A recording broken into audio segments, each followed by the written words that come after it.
If you want to use air gestures on Realme GT 8 Pro, first of all, we're gonna go to Settings.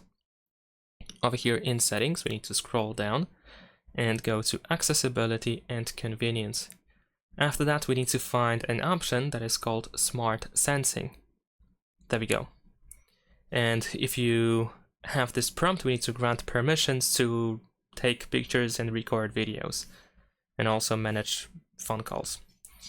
Now over here we can go to air gestures, and we have two controls that we can use. So we have the air call control, where we can answer or mute incoming calls with air gestures. Over here we can go to air call control in order to turn it on, and we can press agree and continue in order to be able to use it.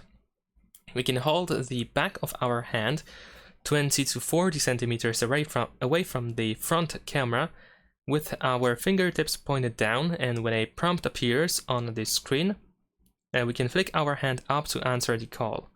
And also we can hold our palm, also 20 to 40 centimeters away from the front camera, with our fingertips pointed up, and when a prompt appears at the top of the screen, we can keep our hand still for 1.5 seconds to mute a call.